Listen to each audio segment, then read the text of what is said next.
Welcome to the Tuesday edition of the Sports Cage for Saskatchewan Lotteries. We are still living in it. They're rallying at the legislature right now as I watch the live stream from CTV Regina. Good on CTV for doing this. Jamarcus Hardrick is waving a Grey Cup champion flag. He's on the second level right now. It is awesome. We got 3 hours for you. We're going to run down the rally, have some audio from that. Glen Suitor will be by in about 10 minutes' time. We're going to kick it off with Glen a little earlier than usual. We're going to talk about the game and what he saw. We have Paul Woldu, former Rider, former Saskatchewan Huskie, former Montreal Alouette. He's going to come on in hour two. We're going to talk about the Grey Cup, but we're going to talk about the Vanier Cup, which is coming up this weekend. Arash Madani in hour two, Luke Mullender in hour three, and Pump Jacks Trivia today. A chance to walk away with $50 to Pump Jacks Trivia. If you don't win, you still get a free lunch. Like I said, it's for Saskatchewan Lotteries on Tuesday. All of our guests will join us on the Western Pizza Guest Hotline. Perfect pizza, generous amount of toppings, and all the Greek favorites you love. And then you can participate. Engage with us. You can call in 936-6262, toll free 1-866-767-0620. If you are at the rally, we'd actually love a few calls. Let us know. And if not, Prairie Land Rentals text line always open. Send in your text messages and we'll get to us. Joining me on this Tuesday, back again, the professor, former CTV sports director, Don Hewitt. Now we're watching this. Yeah, great. You got it up on your screen, Barney. Former employer CTV doing a heck of a job. The weather out there, what are we sitting at right now for a temperature? Because you brought it up, Don, that it is so nice out. That's probably the biggest rally that you remember. Yeah, it's the most people that I remember seeing. And of course, they have moved the Grey Cup game up a week from what is traditional. Mm-hmm. And this is what you get. A week from now, it could be 20 below, Barney. You live here, you know that. Mm-hmm. They've moved the Grey Cup up a week, and as a result, they've probably got the biggest crowd I've seen since they've been doing this in front of the legislature building. And it's still hard to believe. You have to pinch yourself, Barney, that the Saskatchewan Roughriders are the 2025 Grey Cup champions. But it's a fact, it's reality, and you're always immortalized a bit when you're a Rough Rider and win the Grey Cup, immortalized forever in this province. How many times, for example, Glen Suitor coming up in a few minutes on your show here, Barney, how many times have we seen Glen Suitor raising his arms up as the holder for Dave Ridgway after Dave kicks the winning field goal in the 1989 Grey Cup game? He's immortalized too, and we see that video all the time, and these players and coaches and the executives and the general manager will also be immortalized forever. That's the way it works in Saskatchewan. We had, I should say, 4 years etched in our brains, etched deeply in our brains when the Rough Riders won the Grey Cup. Now we get to etch one more year deeply in our brains so we can recite immediately 2025 is added on to the other 4 years. And it'll be interesting to talk to Glen about that, about what it's like to be a player that won the Grey Cup and all the positive feedback you hear from anybody in this province about that accomplishment. It's 3 degrees right now. You said it could be minus 20 next week. It could be close to that when we drive home today. We never know. But so the one thing that I'm watching at this rally, there's Ridgway right now. If you're watching the stream, the one thing when I'm watching this rally, and if you're down there, if you're just leaving or you're going to it, we're seeing the Rough Riders on, I guess that would be, I'm going to call it the second level outside. I've never seen anybody personally on that, what do we call it, rotunda? No, what is that? That deck area? Yeah. I've never seen balcony. I've never seen anybody on that. Wow. That's a great look. And they have the Grey Cup. Occupational health and safety might be called in because now somebody is standing a little too close to the ledge there. Well, it's sort of like the Pope of the Vatican, isn't it? He's sort of I was going to say when those nuts stormed the White House, bigger than the Pope. It seems What's that? When those nuts stormed the White House a few years ago, it kind of seems like that. But like you said, it's they are now etched in history in this province. Yep. The thing is, and we're going to get the audio in a moment, I'm hoping, is when Trevor Harris spoke. Trevor Harris said, I'm paraphrasing, that it's now time to go back to back. Right. And a great comment. Trevor Harris is coming back. Oh, of course. He's the most outstanding player in the Grey Cup game. I think he's coming back. I don't think it takes a brain surgeon to figure that out. I mean, Jeremy O'Day's already said he wants him back.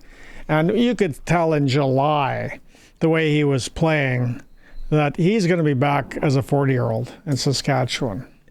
Yeah, and probably a one-year deal. Colson, sorry? I was just going to say, last time we used that balcony on the ledge was probably the 2013 Grey Cup. See, I don't remember that rally at all. You said it was colder. It was cold. It wasn't the crowd that you're seeing here. No, it was way colder. I do believe Colson's correct. They were up there in 2013. Yeah, I got a picture up on the stream people you're freezing and you're supporting your team. Right now, they're just enjoying themselves. They're not cold. They're just having a great time. And, for a lot of Rough Rider fans that were somewhat in shock when the team actually won the Grey Cup, I probably wasn't 100% convinced they'd won until Monday morning. I was still in shock. Well, you had a few, you said. Just strong Coca-Colas, Barney. Anyway, but now these people, there's no more shock going on. We won the 2025 Grey Cup here in Saskatchewan, and you got Luke on, you got Glen on, alumni. It means a lot to them too. It's kind of it's the Sasky part of us, and I know you're from Sask, Colson's from Sask, I'm from Sask, Tegan, Dave, like you get it, because you never get too cocky, you never get too arrogant. You can walk confidently. But that there's a lot of years in between championships most of the time. Like 7 to 13 is a close gap for my life. Yeah, I think would that be the closest? 89 to 07, and then 07 to like 13. 89. We did pretty good there. I remember, and a lot of people out there will remember, I remember my parents and uncles and aunties and all that. Like, that 89 win, it was like we were never going to win again. Like, it is something, it would be, I would put it up there and call me crazy with if the Leafs ever did have a chance to win the Stanley Cup. But it's 12 years. And I think about 13, my daughter was born. My son was 2. Yeah. But there was the stretch that we were there, like we were good in for that stretch of, let's say, 6 to, I know there's some down years there, but we were there in 9, we were there in 10, we got back. And then I think now we are realizing again that it is so hard to get there. So yeah, we are cheering, we are loud, we are confident, but we know our lane, and running it back to back, which has never been done. That's motivation enough for Trevor Harris. Now, does he take a little bit of a haircut? Who knows what the deal is going to look like when he comes back? I know they were talking on the show yesterday about marketing money. I've always said, okay, well, if there's no cap on marketing money, like, let's get as kinky as we can and find a way to bring these guys in playoff bonuses. Like, if you watch this team, Don, and we've talked about it on the show, we've had them on all year, the coaches, the players, anybody close to the team, they talk about this like brotherhood and how close they are, from the coaches to the players. It is a family, and that gets old and cheesy when it's said too much with teams, but you had to really feel it with this team. And when you talk to the coaches, when you talk to the players, but it was there. It was palpable on the field. With that feeling, how can't you think most of these guys are going to want to run it back? They're going to want to do something that's never been done. I get it. Money is huge. And when you're talking some of the money that these guys aren't making forever money. Some of them are making good money. Some of them are they're going to have to work in the off season. put yourself in that situation. If you were in that situation, you're going to sit there and go, well, okay, yeah, maybe it's 10 after tax. Maybe it's 5-10 grand. But what am I going to go get my brains beat in Ottawa or somewhere? Like, you have a chance here to do something so special with such a special group. Florida Panthers, like I was like, there's no way they are going back. And then they add. And then they become better. Baseball. Well, they had an interesting way to do it, sort of like Otani in LA, paying everybody years after they played. But Kansas City Chiefs, they got very creative as well. For many years, it was the Patriots and Tom Brady taking a hometown discount because his wife was the breadwinner. He's like, I'm good. It'll be really interesting. And I just have a tough time as a person that's been around sports and just thinking about it, how most of these guys don't say, all right, let's knuckle up, we're going one more. Well, Jeremy O'Day is going to have a very, I would say, interesting offseason and not an easy offseason, because let's just take two Rider Canadian receivers, for example. Sam Emilus. He caught every target thrown at him, which was 108 yards for Saskatchewan most valuable Canadian. We saw what Schaefer Baker could do once he's back. He was a huge key to the Roughriders winning the Grey Cup game. So you ask the question, okay, can Jeremy O'Day bring back both? And you go back to the cap, and you realize while are free agents more valuable right after they win the Grey Cup? We could ask Glenn that question, but probably the answer could be yes, they are a bit more valuable. And so will guys take haircuts to be together with this team, or will they have to just go with the money? We know what agents do, Barney. Agents tell them to take the money because they get a commission. For sure. So it's probably the most fascinating offseason that we'll see with the Roughriders for many years. And you'd have to think, and you don't want to go there too much because today we're celebrating a Grey Cup, but they're going to have to make some hard decisions on a few players that they may not be able to keep back, or bring back, from this Grey Cup championship year in order to sign some of the key players that are going to be due raises, like Tommy Neal. You don't think he's going to get a raise? Of course he is. It's going to be difficult. It's going to be, you're going to have to get creative. And I think there's a number of different ways to go about it. And Jeremy O'Day has his work cut out for him, but that's what he signed up for. Yeah. And I personally, the Sam Emilus thing, that's the one that probably worries me. And he's a Montreal guy. Is he going to go somewhere close to there? No, I don't know. We don't know how close these guys are with the team. Well, they're close. They are definitely very close. In fact, I've never seen a coach being this close with the players and the players being this close with each other, really in a consistent basis, as I've seen on this team the last couple of years. Just to throw in one comment, the two greatest hires by a Rough Rider general manager in Saskatchewan, hiring a head coach, 1965, when then general manager Ken Preston hired Eagle Keys. Before my time. And 2 years ago, when Rough Rider general manager Jeremy O'Day hired the Grey Cup winning coach. Yeah. And Corey Mace. Those are the two greatest hires of my memory, going back some decades. And to play with your brothers and to run it back, and some of you out there listening might remember, playing whatever sport, and if you could go back. The other thing too, they could all be boys and tight as friends. They also love this coaching staff. Like, that is another plus. So we'll see. Creative. We're going to have a lot of talk in the off season about. Can Corey Mace keep all his assistants and his coordinators? That's another thing that we can get to. I'll want to play safe, not safe with the coaching staff, because who's looking? But we got a lot to get to. Let's run back the game here with Glen Suitor when we come back. It's the Sports Cage. We are streaming through our YouTube channel at sportscage.com.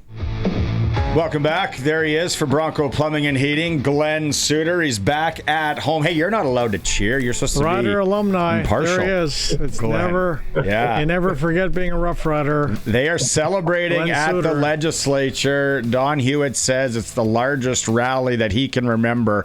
I don't know. Do you remember the '89 one? Oh yeah, it was freezing cold, and we came into Taylor Field, and it was dark, but they put on the light, and one whole side of the stadium was jam-packed full, and everybody out there just partying, and it seemed that like was a bigger crowd. Yeah. they were partying for the full 72 hours from the time we won to the time we got back into Regina. And it was just, that I think, I don't want to speak for other players that have won the championship on other teams, but I know for a fact that when we won in '89, and I'm sure the sentiment is true with this group of guys, and certainly with their coach, we've heard him talk about it a ton, is that you immediately think about your fans. You immediately think, thank goodness we did this for this fan base, because they are so dedicated, so passionate. And,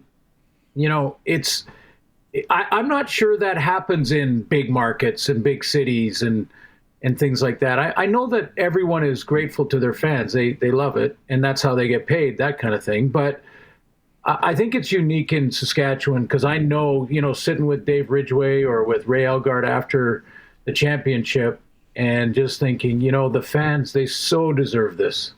And it was a long drought for us guys.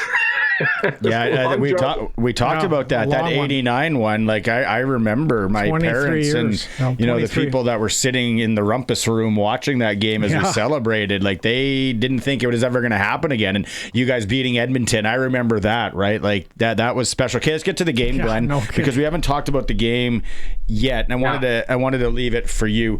Who aren't we talking about, or who haven't we talked about when you watched that game that stood out to you? Jameer Thurman, I don't know how much you've talked about him, but I think he was double figures in tackles. I'm not sure. 11.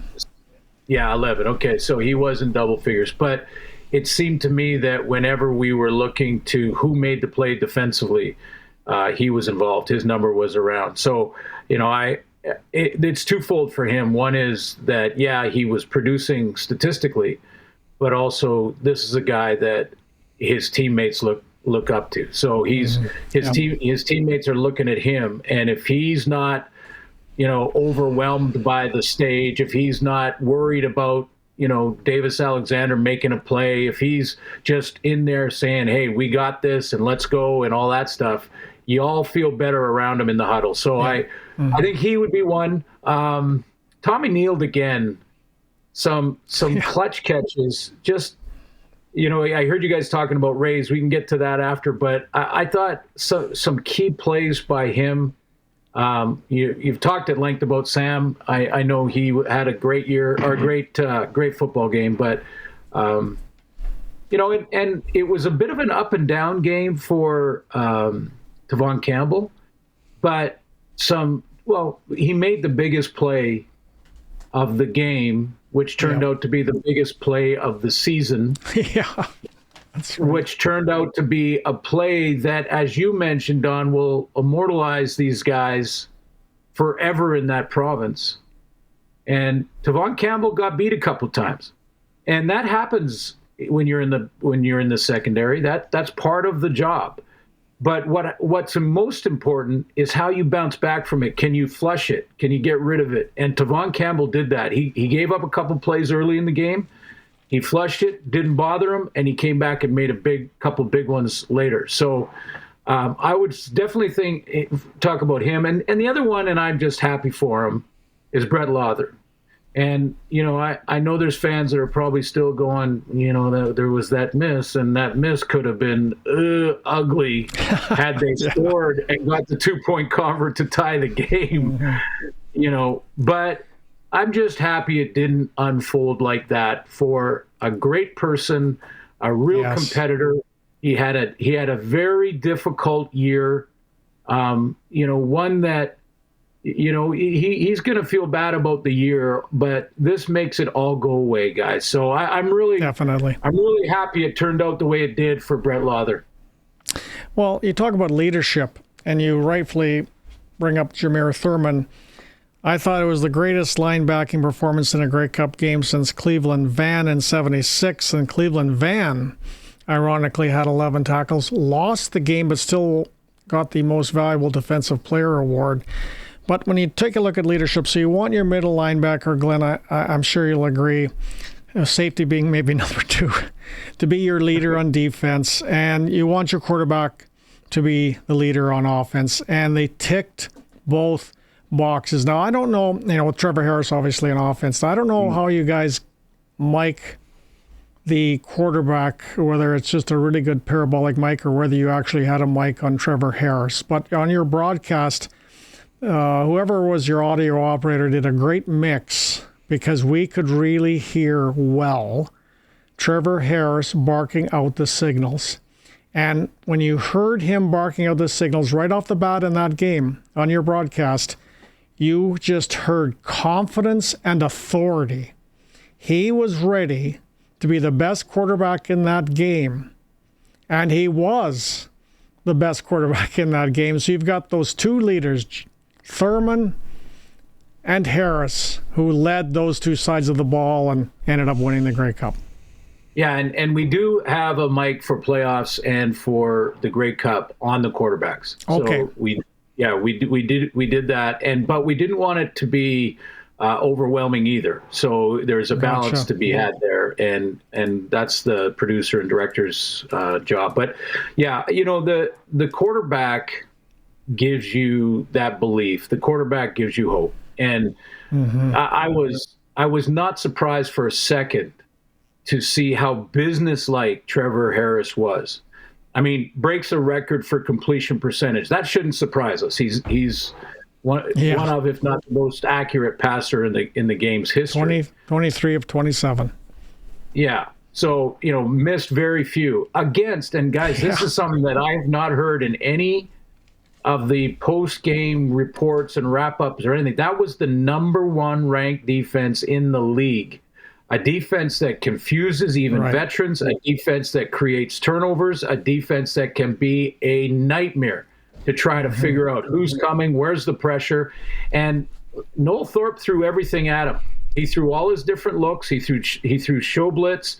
He threw everything that they had done that had caused all kinds of problems for a lot of teams, including Saskatchewan at times in the regular season. But Trevor figured it out. I mean, after that almost interception and a slow start, I mean, it was like he was processing in the first quarter. He was looking at what is it they're doing? How are they attacking us in this game in particular? And how can I beat that? And then once he figured it out in that second quarter and then onto the second half, the time of possession started to get lopsided. Very few opportunities for Davis Alexander. And, it started to unfold that way. I was thinking, and you talked about the mic and how they have the camera come down right into the huddle. Very NFL-like, and they had Trevor Harris and all that. And I was thinking, I'm like, is that easy? How are they going to do that at McMahon next year? Are they going to get some fishing line and some duct tape? Because that doesn't seem like the easiest stadium to rig that thing up with that big speaker hanging in the middle. But we'll figure that out next year. The one thing that I think is overlooked here at Glen, too, or maybe not overlooked, but no one's talking about, and I brought it up, that week off, like we got to keep in mind, Montreal played an extra professional football game, and it wasn't an easy game. That time off with our offensive line and how A.J. Ouellette was able to get yards on first down violently, and we were healthy, right? I think that was such a key part of this whole championship run is finishing where they did.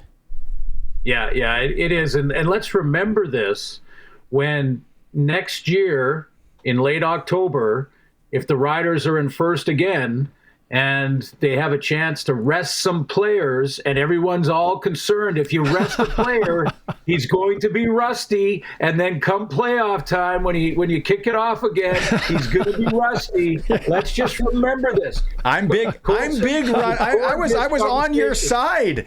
I was big rest guy. Yes, I know you were, Barney, but there was a lot that worked, and it was like we got it. Trevor's got to play. Like even that. Remember when he played against the Lions at the end of the season, and I even that quarter and a half or whatever it was too much as far as I was concerned. Oh yeah. Like honestly, I just that rest is so important at that time of the year, and if you've done the right thing, if you've got the right locker room. And you have enough veteran leadership like Thurman, like Trevor, you've got, those guys are going to be prepared. They are not going to walk out there not looking at the game plan, not understanding, not taking mental reps. Honestly, they're grown men. They know what they're doing, and rest is most important. You know what's going to happen? You know what's going to happen next October? We're going to be in the same position, and you and I are going to be like rest, and everyone's going to be like, but last year it worked. So let them, and I'm like, oh no. Show that run again, Coulson, against BC. That's where like my stomach, like a pit in my stomach right here. A second quarter, 10-10 game, and he starts running around like he's Michael Vick. I'm like, what are you doing? No, but it all worked out in the end, and I just felt like Montreal, we don't know what's ailing them, and I'm sure if we look deep enough online, like they had 3 extremely tough football games to play, and it's back to back. There's no rest, but it works out for us nonetheless. And I think they talked about it on the show yesterday.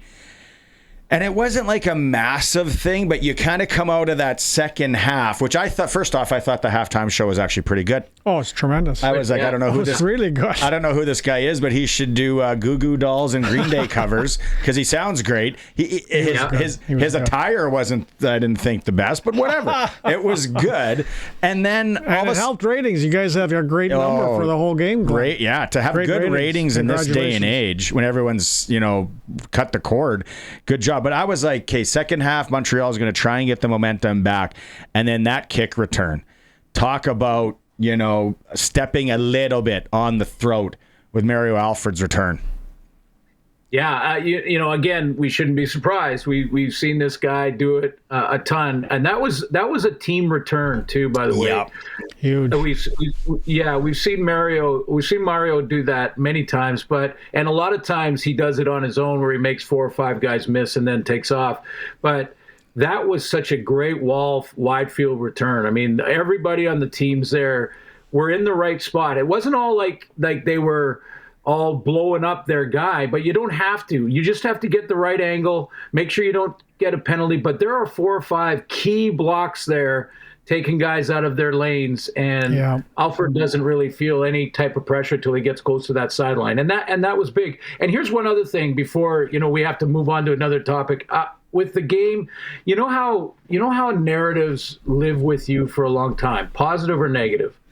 And for so many years now, we've been talking about the 13th man and that game, and it keeps coming up, and we have to show it again and all that because of the 2 teams playing in this Grey Cup.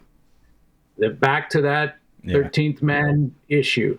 The narrative can now shift to from the 13th man to the fumble on the one. Exactly. Great point. And now that becomes the new narrative that builds over the next however long. The fumble on the one that turned the table, because they go in there and they get the 2-point convert, and we're going to overtime. So, Glenn, who knows? Maybe Trevor gets a drive in there, but it changes the dynamic in a hurry. So that was the play of the game. Well, it's interesting you brought that up, because I thought before the game, well, who are the football gods going to like in this football game? Because there's tremendous parity in the CFL. We've seen it through the regular season. We've seen it through the playoffs. It has the best parity of any professional sports league in North America, the CFL, because it has such strict rules on salaries for both players and management. But the football gods really showed up on that particular play, because when Sales first jumped on that ball, he looked like he could be in the green, not the white of the goal line stripe, which would mean they'd have the ball at the 1.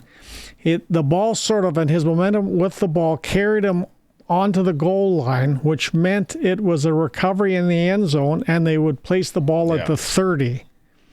Yeah. And I thought, man, there was the football gods shining away. Maybe they can win the Grey Cup.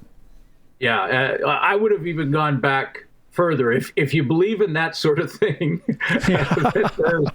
that there's a mighty power helping one team or the other, I would go back further. So with the storyline of Brett throughout the entire season, he misses a field goal. Mm-hmm. And had that turned out to be a touchdown and 2-point convert at the other end after the miss, and then let's say the Alouettes win in overtime, that just changes lives. It changes that whole the razor's edge between that becoming a thing and just an ugly way to finish throughout the entire season in that story, to a major play by Tavon Campbell, who sticks his head in there and nose in there and gets his nose dirty to cause the fumble, jam a fullback right into his own guy, and then create and then the fraction of an inch that you're talking about, Don, that the inch that ball rolled onto the goal line gave him instant field position instead of having to try to come out of from the 1 yard line. So. And it's Shea Patterson. It's like, oh, I got fired from this company, and then I went and I do this. Like, it's just like, oh, okay. I got a question here. First off, are the golf gods and the football gods, are they buddies? Because the golf gods hate me. 70 yards left. I'm gonna have to talk to you about that, Don. Okay, I got a question here, Glenn, from a fan. Do you have any idea what the question's going to be about the Grey Cup game? He's going to ask. That we had technical difficulties? He would like to know why. Brett. Yeah, I unfortunately cannot help you with that answer because you're busy doing other things. Honestly, though, I will though, with all sincerity, apologize on behalf of TSN. I really don't know how these things happen. I do know that the day before, when we do our whole Saturday coverage, and then the pregame show on Sunday with, I think it's 4 or 5 hours of pregame show, there were some issues there too. And it was some power surges. I'm not trying to say it wasn't our responsibility. I'm not even sure why it happened. Manitoba internet. No good. But yeah, I don't know if it was that or it was power surges or what it was, but we had a couple of times when the power went out in the entire stadium right during our show. Oh, really? Wow. Yeah, and they had to power up some new stuff and generators and things. And so I know that was happening, and I heard that there was technical difficulties. Apologize for that. That would have drove me nuts watching, especially a close game. Well, we can just blame let's just blame the Blue Bombers. Why not? Yeah. For the power surge. Blame Winnipeg. Just blame the Wab Canoe. And come on, man. You got to get better. You know what, though? The game was on. Like, it was glitchy, but imagine if it went down. And my daughter thought it was our feed, our internet. And I was like, it's not us, honey. Like, look online. It's everywhere. Okay, I know we only got a couple of minutes here, but I want to ask you, Saskatchewan's got a chance for the first time ever to three-peat. Junior football champs, Grey Cup champs, Vanier Cup this weekend. Huskies, Montreal. Any comments on that one? Well, Huskies, let's go, buddy. Let's go. Scott Fleury and the group. I mean, I feel like sort of an honorary member of the Huskies. I've spent so much time helping with that dog's breakfast every year. Right. Yep. And so I will on Thursday have my Husky hat on. I actually regret that I didn't just fly to Saskatchewan. Enjoyed watching the fans celebrate the Grey Cup and stay for the. I really should have done that and your liver thanks you. Yeah, exactly. But I'm going to be watching that, and I hope Scott Flory and his guys have a great game, and also the quarterback. I'm thinking about the quarterback who is Anton Aminer. Yeah, that was diagnosed, and I know his teammates are rallying around him, and we'll be thinking about him as they go to war out there. Get this, guys. Saturday temperature for the Vanier, mostly sunny and 6 degrees. Wow. That's awesome for late November football. Yeah. All right, Glenn. Thanks so much for hopping on early and doing this. Appreciate it. I'll talk to you next week. Get some rest. Oh, and thanks. Because tomorrow I got your partner in crime coming on, Rod Smith. Oh, good, Rod. Yeah, just call him Big Daddy, because that's what I call him every time I see him. I'm definitely not going to call him that. That seems weird. Okay, but that's what I call him, because he's got that big Darth Vader voice that I just like. He does. It's amazing. So, good stuff, guys. Hey, congratulations to Rider Nation. Honestly, this doesn't happen very often. It's hard to win. Good job. Enjoy every second of it. Awesome. There's Glen Suitor coming at you for Bronco Plumbing and Heating. Professional services guaranteed. They'll treat you right. You can call them at 781-2090. It is a Sports Cage on the home of the Riders, 620 CKRM. Thanks for tuning in, however you are. If it is on the radio, 620 CKRM, or through the streams, or maybe you're watching through our YouTube channel at sportscage.com. Don Hewitt, the professor, is with me. Colson's on the other side of the board. Let's go to the Prairieland Rentals text line. Prairieland Rentals, 600 Albert Street. You get to deal with the owners, whether you need a power tool or a skid steer. They can hook you up, and they're also your Husqvarna snow thrower dealer. Okay, one for you, Don. Okay. From Leanne. She wants to know... I know Leanne. Could you ask the professor, where is Sean Bain Jr. right now? Never seen him on the game notes. Please asking. Driving me crazy. Thanks. Okay, well, I wondered if they're going to start Sean Bain Jr. as a receiver to replace Robustelli, who was hurt in the Western Final, and they didn't. They put in a Canadian, a Joe. And the reason they did that, Barney, was so that with that extra Canadian as a receiver and a Joe, he was the 7th Canadian starter. As a result, that meant that Saskatchewan could start Rose and Johnson, both Americans, at defensive tackle. Gotcha. So Saad got quite a few less reps than he usually has in the past. The Canadian defensive tackle Saad got, he did play, he did get some snaps, but he got less. And they, obviously Corey Mace decided he wanted to have the beef up the inside of his defensive line, and that's why he didn't bring in Bain Jr. Speaking of Rose, someone on the YouTube was asking about that horse collar that you were talking in the breakdown. Yeah, I think it was James was asking why Rose got charged with that from the command center. As the rules written, that is a horse collar. What the rule says is he did not, from what I could see, actually grab the collar.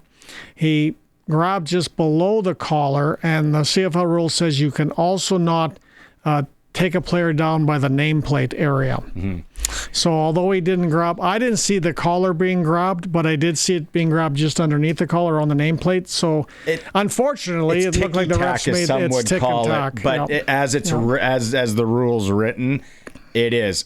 Trevor's got a good question here, and actually shout out to Colson because he picked this up as well, I think, and you worked the game. We'll let Colson talk this one. Hey guys, Trevor from Regina here saying pretty late in the game, I believe Alice took a penalty for procedure. Riders declined it. It would have been 2nd and 10. They reset the play clock, became 1st and 10. They got an extra down and no talk on it. Does Glenn know anything? Yeah, it was actually a offside, so the play didn't start. So it was an offside called before the play started.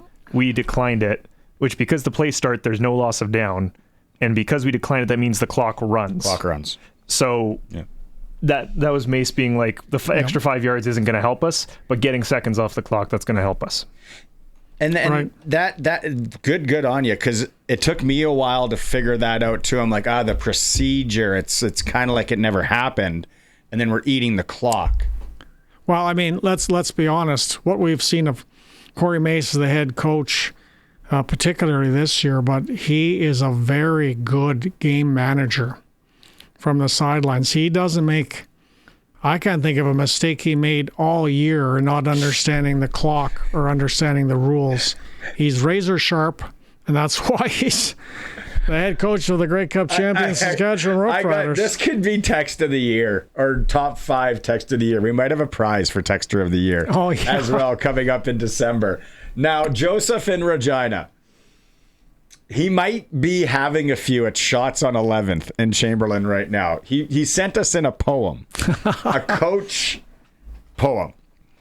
If John or Gregory could pick up the keys to the Austin Mini, they could drive through the mace at Chamberlain. All 5 rider coaches. Joseph and Regina. Poetry. Wow. Poetry. Joseph, you can send that kind of smoke in any time.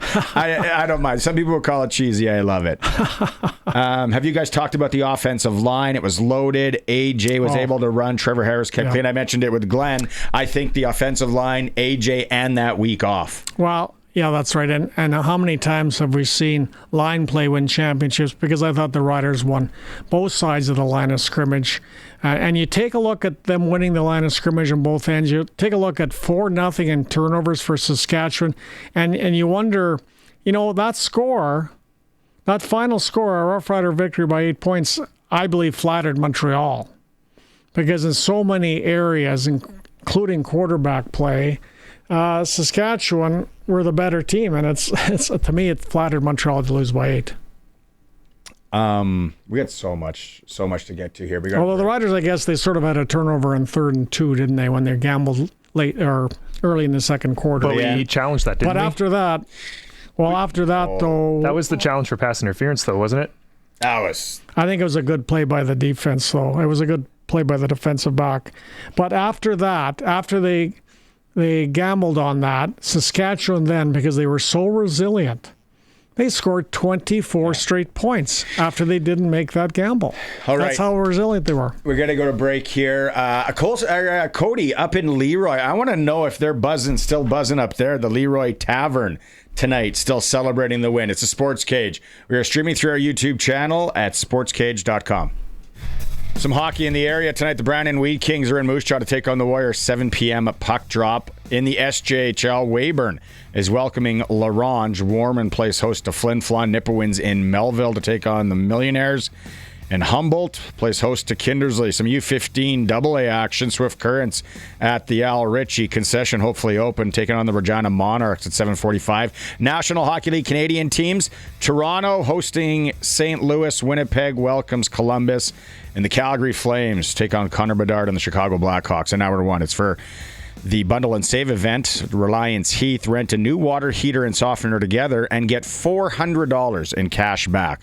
Call on Reliance Heath today. All right, we want to talk about the challenge quickly before we go to news. All right, I thought that was a fantastic challenge. At first, I was screaming at the TV, crazy scream at TV guy. I was like, why would you throw that on a gamble? I hate, because I don't like throwing slant patterns. And then they showed the replay, and I'm like, well, that guy is all over him. That's got to be pass interference. You didn't see it so much? Well, I mean, look, Colson's running it again. I was watching if you're watching the stream, watching it again. Colson's on the ball today. Hey, sit down, Winnipeg guy. Look at all these. Look at the and that's another thing we're going to talk about in hour 2 is how many people were from Winnipeg were cheering for Quebec. Okay, here. See, if you take a look at 19 and 89, they're doing the X route little on rub. the crisscross. So they're doing a crisscross. Little rub jump. Now, my recollection of that crisscross and a route like that is that it works quite a bit. Didn't they actually in the pros you can actually even get closer. You can be shoulder to shoulder, I think. I don't know if there's that yard separation. It's seldomly called. But then Colson, go back to it. Yeah. Now I got the miggity and mac by the in my way, head. what a Grey Cup victory for Mark Mueller while we're talking about it. Okay, watch this. Let's count when he starts touching them. And they did 1, 2, 3, 4. There's 4 seconds. I see what you're saying, Barney. I see what you're saying. Yep. Okay, well, do you have it in real time? Let's call it 2 seconds. But he is all over him. And that's a great challenge. Look at that guy almost knocks it down. No, too. I see your point. That's why I hate throwing the slant. I see your point. So many things can go wrong. But after that, as we just said before the break, after that disappointment, Saskatchewan scores 24 straight points. Things didn't bother the Roughriders when it didn't go their way this year. They just kept rolling and ticking. Yeah. Well, we want to hear from more Winnipeg people. How are you feeling? By the way, today? I had some people that I know that were in the stands in Rider gear that had a great time, and others that Winnipeg fans weren't very nice to them. Well, poor losers. I'm going there on Thursday. See what the mood is like. Oh, we're Rider gear like crazy. Silver Heights, here I come. It's a Sports Cage from the home of the Rider, 620 CKRM. How you doing out there? Maybe you're just coming back from the rally. Looked like an unbelievable crowd. Don Hewitt, the professor, is with me. Colson on Tuesdays for Saskatchewan Lottery. Thanks for making some time.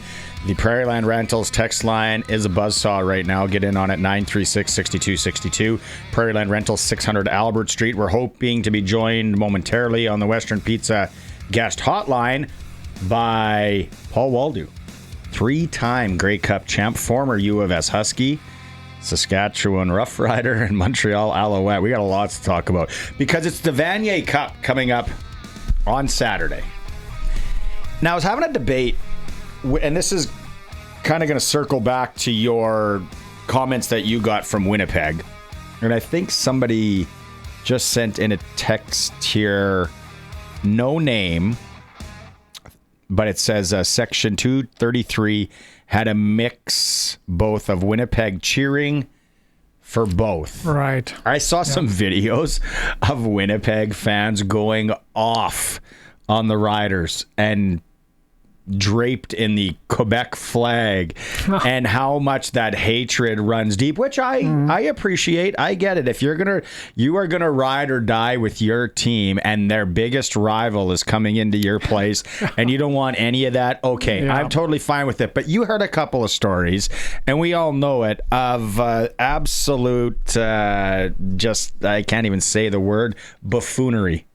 Right. I mean, you make a good point about the other way around, because there were people that didn't come to the Grey Cup game here when Winnipeg played Toronto that had tickets because they did not want to watch Winnipeg win the Grey Cup at Mosaic. And, of course, it flipped, because if you took a look at the crowd on TSN cheering for Montreal, you saw a lot of Winnipeg fans definitely and clearly cheering for the Alouettes. And when the Alouettes scored their touchdown in the first quarter, you heard a lot of cheering too. But, I had various relatives and friends in the crowd. Some had no problems with Winnipeg fans. Others were harassed. Others were challenged to fights, like the guy and his son or whatever, that type of thing, or a couple of brothers or whatever. They were challenged to let's go now, or they were challenged in the washrooms. Others tag team would talk to Winnipeg fans, and they were the greatest. They were great. So, can you really extrapolate anything from this? I don't know. But what you said, Barney, is right. The rivalry between Winnipeg and Saskatchewan is real, and it's deep. So, thankfully, nothing happens in the stands. That's all. I thought that I thought from what I was looking, and then looking at social media after, which sometimes make your eye bleed, I was like, you know what? Winnipeg fans kind of seemed on board. And then I went down the other side, like I said, and I saw the ones that are rooting for the Alouettes. And the one guy was almost in tears. He was so mad that the Riders had won. Now, the fighting and all of that, don't be a Fonz. Like, what are you doing? It's awful. I find case. Sorry if this offends anybody, and I'm sure it will, because everybody gets offended about anything nowadays. The absolute worst fans I have ever been around. Oakland. When I was at the Oakland Coliseum, Cincinnati was in town, and who cares about Cincinnati? Really, it's like whatever. But Philadelphia Eagle fans, I experienced them in Arizona.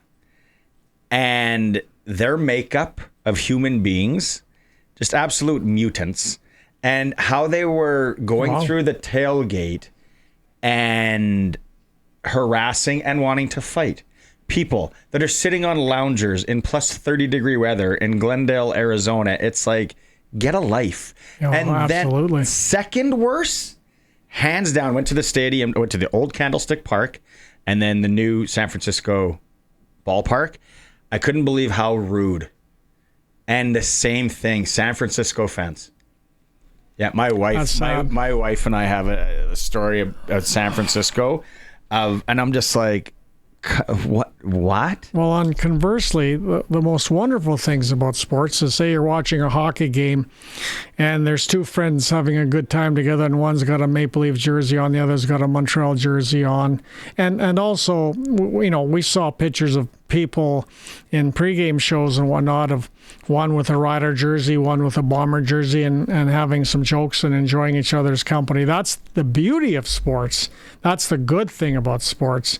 And what you were mentioning here, and what I was also mentioning before that, where there's hostilities, is the worst thing in sports, because it's an example. How do you live your life? If it was Winnipeg and Montreal, who would you been cheering for?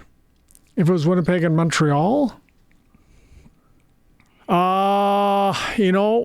here in our stadium. Oh, in our stadium. Let's hypotheticals. Winnipeg, who would you have been rooting for? I sort of can concur that it would be hard to watch Winnipeg hoist the Grey Cup at Mosaic.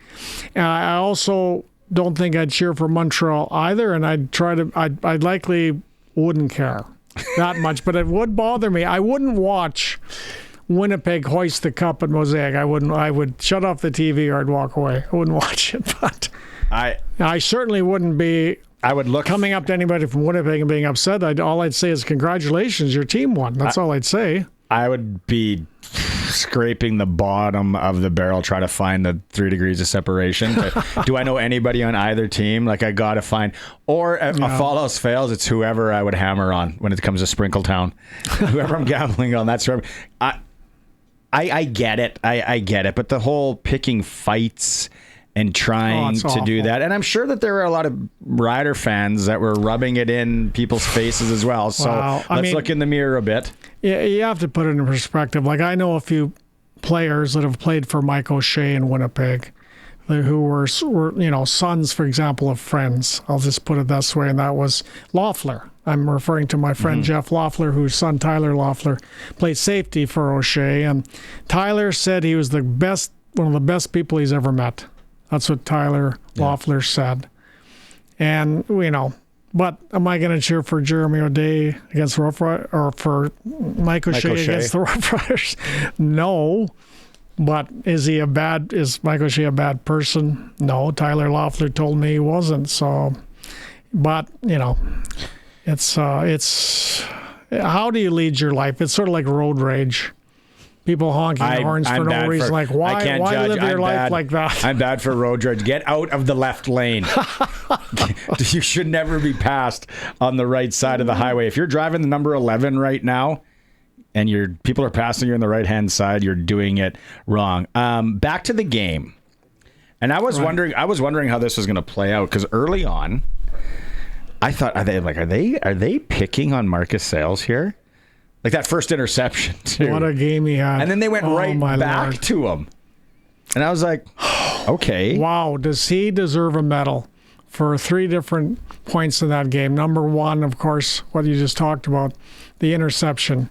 Then he gets the ball and maybe purposely got it out of the goal line, knowing that it would be a fumble recovery in the end zone. And then who knocks the ball down in the last play of the game?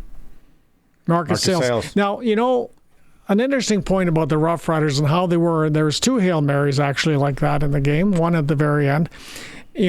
Coach Mace talked about attention to detail all year, and it sure was evident because the Rough Riders didn't do anything really boneheaded, and it was their attention to detail. So if you take a look at the Rough Rider defensive backs on that last Hail Mary, and everybody in Saskatchewan and across the country that cheer for the Rough Riders are just holding their breath for a PI. Whatever you do, don't get a PI, because we've seen so many of them in the CFL. They never call them on Hail Marys. If you take a look at the Rough Rider defensive backs, this is coaching. This is good coaching. Every one of them was completely erect, standing straight up, sort of like how you have to play underneath a hoop in a basketball game not to draw a foul. You have to go straight up. Now, if you take a look at how they look on that, they're all straight up.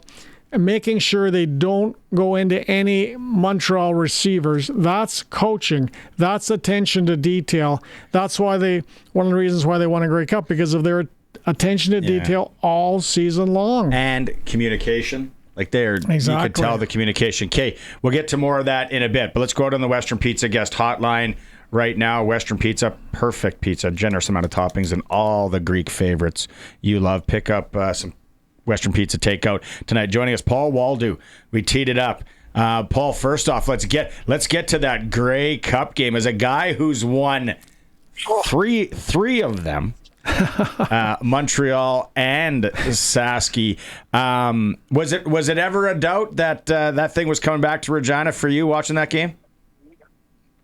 You know what? You just never know. Hey, boys, it's one of those things where I've also lost the Grey Cup too, my rookie year, actually. So it's never over until it's over. You know what I mean? And, you know, when Montreal start to get a bit of momentum there, I really think, I mean, that you guys just talked about it there. I mean, the Devon Campbell essentially Sales fumble recovery in the end zone was I mean, my TSN turning point, I think, just because of the fact that, you know, there was momentum there on Montreal's side. And you know, but like you guys have talked about, they've been attention to detail all year. They've done a good job of being pretty disciplined and communicating, and it worked out. It worked out great. From a guy that played in the league for a lot of years, won those championships. Yeah. We were talking about it in hour one. This team, and now a lot of people are talking about, okay, who's coming back? How are they going to get everyone back and all that? Did you get that sense of like brotherhood that probably a lot of teams don't have with the players and then with the coaches? Absolutely. I think that's the difference between winning and losing, boys. Like, you know, everybody's good, right? You know what I mean? Where you had Darian Durant on one side, there was Anthony Calvillo, or there was Weston Dressler, there was Jamel Richardson. So, I mean, the talent is, I mean, it's neck and neck, right? You know, I go back to even the Grey Cups I won in Montreal, playing back-to-back against Saskatchewan. I mean, the Canadian Air Force, I mean, that receiving core on the other side with Twos and Robbie Begg and Getz and those guys, I mean, they were dynamite, right? So it really comes down to the brotherhood, though, and I think it really comes down to the camaraderie in the locker room. And you could tell that those guys, I mean, you know, quite often this year's team, I mean, you would see Trevor with AJ, and, you know, AJ was with Thurman. They'd be walking around all together, getting off it was pretty cool. You could tell they had something special there, and it worked out. I think it worked out the way it's supposed to. So with the 3 Grey Cup championships that you won, Paul, 2 in Montreal, 1 in Saskatchewan, did you feel on those 3 teams particularly that there was something special in that regard, the closeness with the coaches and the players together? Yeah, I mean, you know, I think especially in that 2013 year, you know, call it destiny, call it fate, call it whatever you want. But, you know, it was probably pretty similar to the team that they had this year. So, you know, Corey Chamberlain gets hired in 2012, starts to build the roster. And I mean, that was one of the first things he said, you know, we're hosting this thing in you know, a year from now, and we want to be in the dance at the end, you know, and they end up signing the Giroy Simons and, you know, the Ricky Foleys and the Diamond Ferries. And I mean, all they did is get guys who had won championships before, you know, and it's kind of the same thing this year. I mean, Corey and company, you know, come in last year, get a feel for it, start to assemble that team together. And then all of a sudden you see it all work out the way it was supposed to. So it's pretty cool. Okay. I want to ask you, as a guy that's kind of been down this, what are they going to be talking about? I mean, right now they're celebrating. They're drinking out of the cup. They're having that fun. But then, you know, when are the agents going to get involved, and how much of it is going to be the guys being like, let's run this back? Like, do you want to come back? Do you want to come back? You know, and maybe guys take a haircut a bit. Like, you could take a hometown discount because you were from here. Absolutely. And you came back. Like, when did they start talking about that? How does that work, do you think, Paul? You know what I think? I think it was Coach Jordan Linden, actually, on the actual field, I think, in the post-game celebration said, hey, you know, look out Riderville, we're going to run it back. Guys are already thinking about that. And I know for myself personally, I mean, you know, we won, you know, we were celebrating, you know, a week long and doing our thing and, making sure we were up to date with the festivities. But we already had talked about trying to find ways where guys are going to be able to come back. You're already looking at the free agent list saying, okay, I got to call Brackenridge and be like, hey, Brack, I know you can maybe make a little bit more money elsewhere, but buddy, we're on road here. And we did that. A lot of guys did that, knowing that, like I said, we were building up to try to do it again. Because I'll tell you, there's, winning it is one thing, but doing it back to back, there's nothing like it.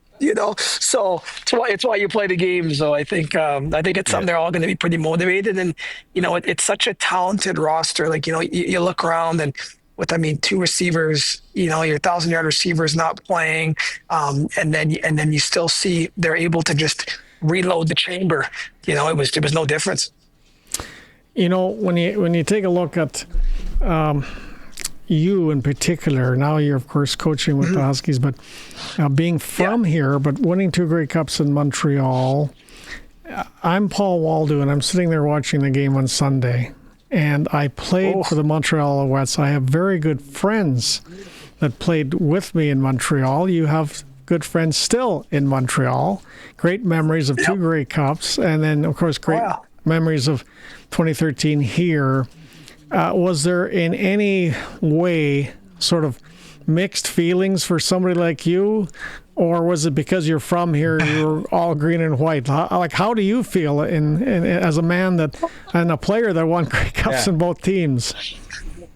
It's a great question. I got it lots actually all week, and I always tell them, you guys are parents, right? You guys have kids, right? Do you have multiple kids by chance? You guys, you don't love them any more, any less. They're just different. You love them differently, and I think great answer. It was going to be a win-win. It was going to be a win-win situation, fellas. We were going to be good, but no, I felt like obviously with Montreal, prior to Montreal winning 2 years ago, they hadn't won since 2010, and then same with our guys here, we hadn't won since we played last year in 13. So especially with Montreal getting one, but I think being from here, there's nothing like it's for the people, man. As cliche as it sounds, guys, we don't end up being bazillionaires when we play the game. You could say as much of it as it's a career, but it's actually a small part of it, right? If you're lucky, you could play till you're 30 or your early 30s, but you do it for the people around. I think Coach Mace alluded to that, man. He was so happy to be able to do it for the guys in the room, and it's pretty cool to see him. Like I said, there isn't a better place. 3-time Grey Cup champ and Regina boy Paul Woldu is joining us here on the Western Pizza Guest Hotline. Now a realtor in town, so if you need any realtor needs, you can chat football with Paul. Okay, I want to get to Saturday, man, because there's only one place your allegiance is going to lie on Saturday. It's with the U of S Huskies against Montreal here at the Vanier. Like, how revved are you for that game? Oh, man.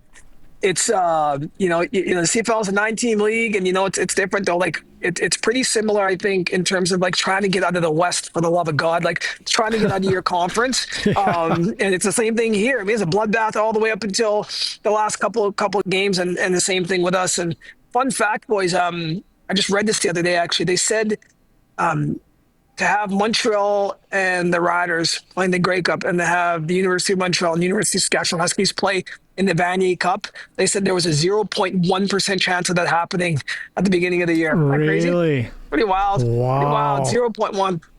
But no, I'm looking forward to it. So. And you talked about it, right? Like, and what the Huskies are going through. We're going to have Mason Nias on the program again. Another Regina boy tomorrow, just with Anton Ammonrood and what's happening in that rally cry and how tough it is. And I watched that game against Queens, and I was like, there's no way they're losing this game. You watched the first little bit of that game, and I was like, nope, the Huskies got this one. It's funny because in 20 years of I guess being involved in youth sport and then doing it as a coach or whatever, now as a player, it's been 20 years, but I don't know if I've ever felt so eerily calm before a game like I did this one. Really? And in most instances, I feel like, it's such a resilient group of guys. At the beginning of this year, we lost 4 coaches, right? There was a big. And of course, there were fantastic coaches who'd been around from the conception of the Fleury era, and guys who essentially help establish the foundation. So, you deal with that, and then we had injuries all year long. And then, our head coach. Oh, we lost him right at the. Okay. You're back. Oh, there we go. Sorry, guys. Yeah, just go and then, back. you know, That's to what lose- you're saying, Paul. Yeah, and then to lose, to have all the injuries we had, and then to lose your quarterback, who was the front runner probably for the Heck Crichton nominee with 15 touchdowns and zero interceptions. It's just been a resilient group of guys, man, and it's been so awesome to be around. Well, you realize, Paul, that you saved the Vanier Cup in Regina. Because, I mean, when you beat the Rams in the Hardy Cup fair and square, close game, went down to the wire. But I can tell you, it would have been a mammoth bust if Queens was playing Montreal. But with the Huskies, disgusting boys. the whole game is the whole game is saved because Saskatchewan's in it. So good for you. You saved the Vanier Cup.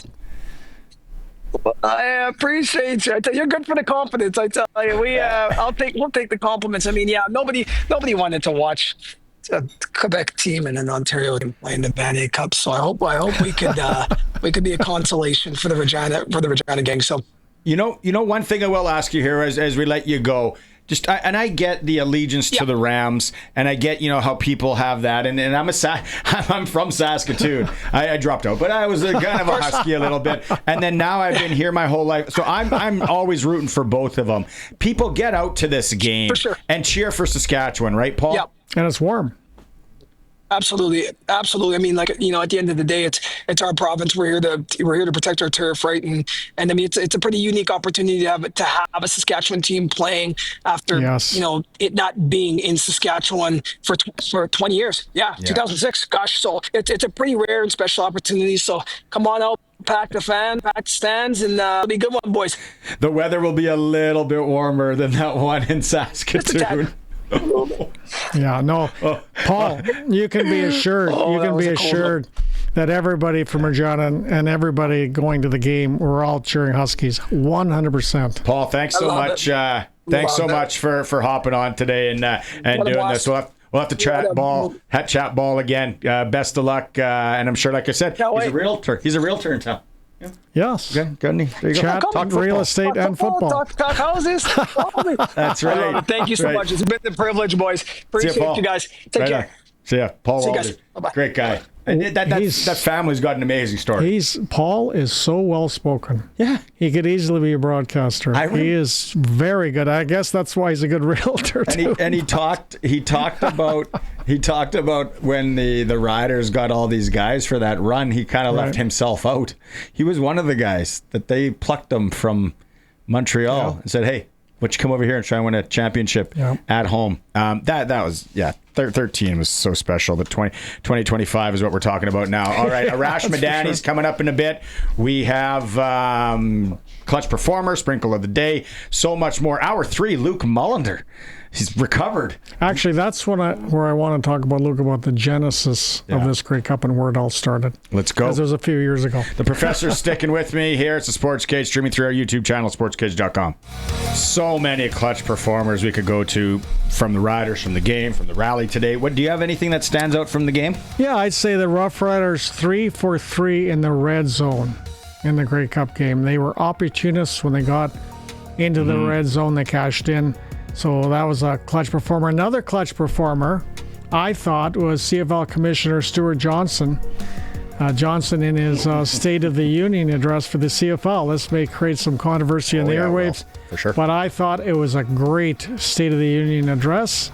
And I think at the end of the day, if the fans show patience, they'll realize that the moves he's making will make the game even more exciting, even though it's really exciting now, it is. But I think the moves he's going to make are going to help the league. And getting on TikTok, 150,000 viewers on TikTok.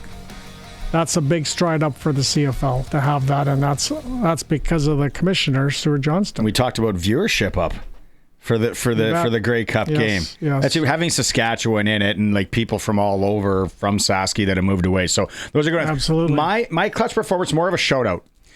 Hockey Regina, and I know they get slagged on a lot, and people rip on them, and they're trying to make some change. Hockey Regina and the Regina Pats, good on you. Saturday they had it was like basically hockey day in Regina. They had 2 teams. Luckily enough, my son was one of them. They had 2 teams play at the Brandt Center in the afternoon because the Pats played at 6 p.m.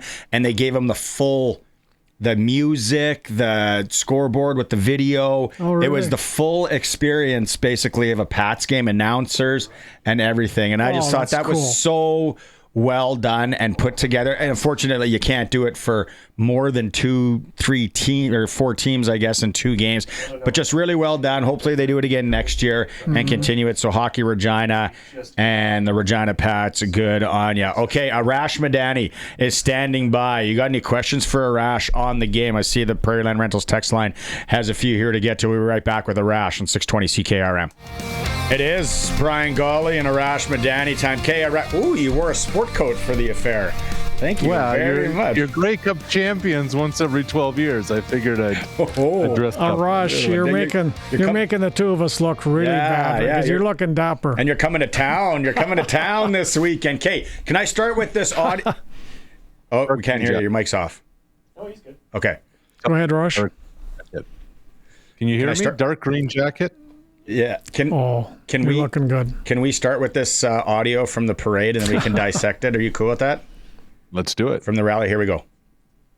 I appreciate it, guys. Thank you guys so much for making this moment special. This is your guys' moment as well. We've always had the best fans in the league, and now we've got the best dang team in the league to match you guys, man. We thank you so much.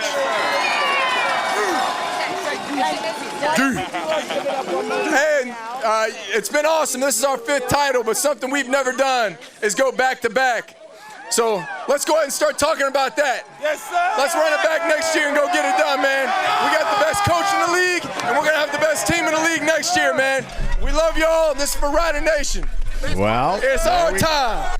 There we go. There we go, Arash. Print the stories. Unless his wife is sitting there going, what the heck did you just say? Which I don't think is the case. Harris is back. Trevor Harris effectively announced he is returning to the Riders in the Canadian Football League. How about, the happiest guy in Regina right now hearing that is Jeremy O'Day. Yeah. Now and he's already said he wants him back. Yeah, of course he does, Don. Of course he does. How do you find a quarterback anywhere these days? Now O'Day knows he's got upper hand. He can grind him a bit. Well, that's right. You're 40. You're 40. It's a hard balance when you're the best player in the Grey Cup game. Now, put the trophy down. You're 40. Let's get into the negotiations. What have you done for me lately, business, huh? Oh, man. But I know I want to go there, and we've talked about it before, because the thing that just is the absolute noodle scratcher for me is the marketing money is it's not regulated. It's like the Wild West. Pay what you want. So this coming year now, if they are serious about running it back, and they're going to have to, I said kinky with the books and how they're getting guys done, just put it under marketing money. Well, and is there a time where marketing money could be any more plentiful than now in an entire province? Like my bigger fear is these guys are going on the rubber chicken dinner circuit, and they're going to be feted and wined and dined. Like, are we getting in the gym this off season, fellas, or are we having one extra slice of pie at the end of the banquet? There is plenty of marketing money to make sure that the core of this team, like, I don't know what businesses out there in the province, but whomever and whatever wants to just load up the Brinks truck and dump it on Tevon Campbell's lawn, do it. That dude is a baller, and he's got the right passport. He's it. Here's what's interesting about Tevon Campbell. He has lots of money. He played in the NFL for a long time. He's got tons of dough. Probably one of Jeremy O'Day's, if not the best player signing over the offseason of the whole roster. But he loves Saskatchewan. He's from Toronto. He came to Regina to play for the Rams from Toronto, and he loves Saskatchewan, doesn't he, guys? And he showed it. He's got tremendous passion for this province. I hope he does. Arash, do you know? I am sure that while Tavon Campbell has been well compensated in his career, you know the only thing better than the money he's made, Don? New money. The money that awaits him. The money that awaits him. He's looking for more. But this is a team, the way they're built, like I think Micah Johnson's going to be a tough one, but like I just like how young their offensive line is. I think they're going to need to kind of reconfigure that defensive line with Micah a little bit, but this is still a pretty good roster. The question becomes Trevor Harris, the age, blah, blah, blah, blah, blah, but they're in pretty good position right now. Well, don't forget Micah was an all-star. He's he's an anomaly. He's the bionic man. That's the one I'm worried about. I think Emilus is going to really think long and hard and get courted, and that might be. This is just me, Rider fans. Don't lose her. That's one that I'm always saying. I think that one might not be back. You pay him. No, but Barney, you pay him. But he's a Canadian. He's young. You don't let quality Canadians out of the building. We got Mims coming up. We got Weeb coming up. I get it. I don't know about that. Okay, here's the other thing. I think Schaefer Baker's more likely to leave than Emilus because I think they will pay what they have to for Emilus. And the concern would be that Schaefer Baker's a great player when he plays, and the concern would be, will we lose Schaefer Baker to keep Emilus? I hope not. This is the ultimate compliment you can give Emilus. Okay, if you watch that game, if you watch this team play, the West Final, Grey Cup, throughout the season, you would think he's an American. Yep. You would not. Yeah. Right. So and that's no disrespect to anybody with a Canadian passport. Blah blah blah blah blah. He's a star. Emilus is the guy. He's a star. You pay him. And Schaefer Baker, the injuries and this and that. Blah, blah. If it's one or the other, it's not close. I get Weeb's coming, and you're going to see him on Saturday in the Vanier. But there are certain dudes you just can't. It's not that you don't. You just can't let out the door. Okay, well, where's this? What's the ceiling there then? Let's talk. And I know there's a lot of variables at play. What's the max that you'd be willing? If you and I were controlling this was a video game. We're playing Madden. We got to sign it. We got to sign our guy. What did I would Gino make sign him the for? highest paid. I'd make him the highest paid Canadian receiver in the league. Because right now it's Gino and Lawler, right? Kenny Lawler is up there. Gino Lewis is up there. I don't know. That's a lot. I think MLS is going to make 200. That's a lot of dough with how many good receivers we've have. I would think. I don't know. Yeah. And the other thing. Let's ask our boy Brian Golly. Brian Golly's got marketing money, if he does. Smart investing solutions. Invest in your riders. If you're talking about all this marketing money in the province, I have a real job. I need to talk to these people that have all this marketing money. But no, I think another thing too here that maybe, and we'll talk about this down the road, is there's going to be people that want to come here. And these guys might be already throwing out some text messages and being like, hey, we're running this back and we might have this position. Would you want to come to the best place to play in the CFL? Yeah. That's a part of it too. I mean, look, there are going to be decisions that you're going to have to make, but to me, Emilus is not a decision. That's a slam dunk. Emilus, Tavon Campbell, those are two that you just have to have in your mix. See, I would love to interview Tavon Campbell. I'd love to know what's going on there. Who's his agent? What's his wife think about because that's a big factor when you get up there in any sport, the family thing. Well, just his savviness, how he pushed the fullback into Patterson to create that fumble. He couldn't get to Patterson himself, but he pushed the fullback right into the football that Patterson was carrying. That was so savvy. Patterson didn't even get a plane ticket home, do you think, with the Owls? Did they give him a via ticket? That poor guy. Like, really, it benefits us. But oh wow, what a time to have a fumble. And I was shocked that they run him won't say now that I've seen Tommy Stevens with my eyeballs and how big he is of a human being, and then I see what other teams are running out there on third and short or short yardage. I'm like, well, this guy's an absolute cheat code. Very much like Strevler. I'll give him that in Winnipeg. But Shea Patterson's a small dude, and if you're watching the stream, like there it is again. You just see his face and his head goes down. Obviously they should have ran the ball there, Arash, and there's so many different, I guess, points in that game where you can second guess. It's like any championship. I don't really like him. A lot of people are like, don't like his face and all that. Davis Alexander, kudos to him for gutting that out after his hammy pops there with a minute left.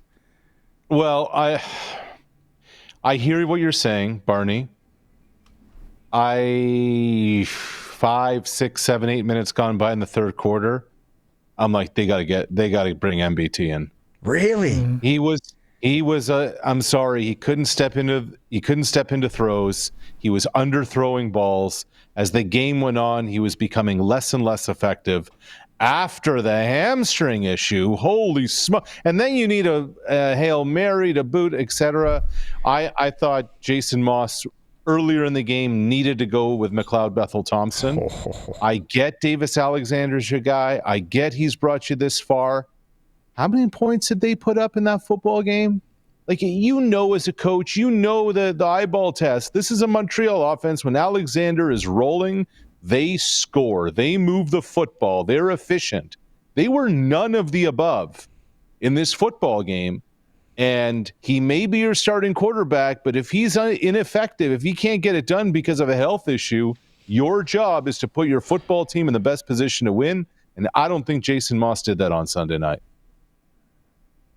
Barney's scribbling. He's scribbling your quote. By the way, I just wanted to say I was watching you in the UTech Bowl, Arash, and if I was teaching at a journalism school, there's one at the University of Regina. They haven't asked me to teach yet, probably for obvious reasons. But if I was giving a class on on-camera presence, this is the class, I would show tape of Arash Madani on camera, because I watched him on Sportsnet. I watched him on the UTech Bowl on CBC. On camera, Arash, you are the best in the business. Whoa, on camera. Are you After 45 years of broadcasting, I can see that. He's coming into town. You better pay the man when you come in on Friday. I know.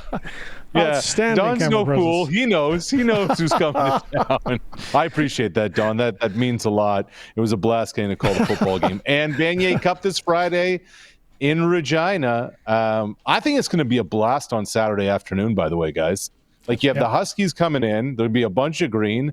I am sure anybody with a U of S connection on the Riders will be around. The trophy's going to be around. I'm sure any of the players who still want to keep the party going into the weekend are going to be around. What a run Saskatchewan football right now. CJFL, U Sports, CFL. It is all Saskatchewan. Saskatoon Valkyries in the female league. Right. Greg from Piffle's podcast, four-peat.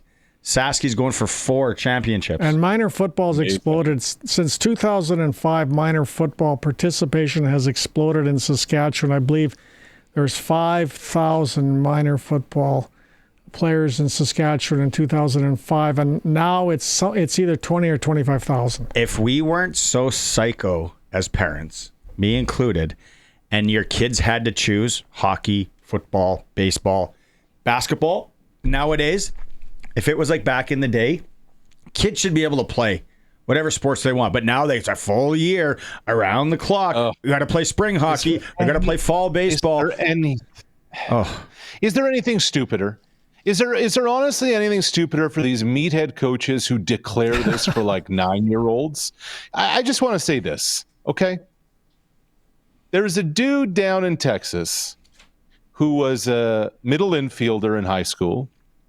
He played point guard in high school, and he happened to play quarterback in high school. And he ended up becoming an all-state infielder, and he was a backup point guard, and he learned how to be a better teammate because of it. And then he went on to play football at Texas Tech, and he's doing okay in Kansas City. His name's Patrick Mahomes. He did not need to be on a one-track program the whole way. Don't listen to these coaches. Get people talking to these coaches. One sports specialization is ridiculous. 9-year-old. When we were in Austin, we went to Westlake there. They gave us a tour, and they're like, "Yep, there's Nick Foles," and he's like, "Quarterback, football team, basketball team," right? And there was I forget who the other guy was. Okay, but back to the Vanier, Arash. Yeah, you talked about Saturday is going to be a party. Things are starting on Friday. Like Huskie alumni, there are parties going on in Regina. I have it right here. People are wondering, 1 p.m. kickoff local time. Tickets, $21.47. What a weird number. $21.47 is the ticket price. Students, $11. I'm going to round down. And children, $11. It is going to be something else. And you're from Truro, Nova Scotia. You get it, though. You get Saskatchewan. Whether you're a Rams fan or whatever, you live here now. Get in there and support the green team. Here's the other thing. And I mean this sincerely. And this is not because I'm on the broadcast, and it's not like I've been a fan of university football. Best in the world, I heard. I'm a fan of university football. I have been since I was 9 years old. This is high quality football. Okay, like we have the two best teams in the country going at it. Happens to be a Saskatchewan team, awesome because they're playing, down the street from campus.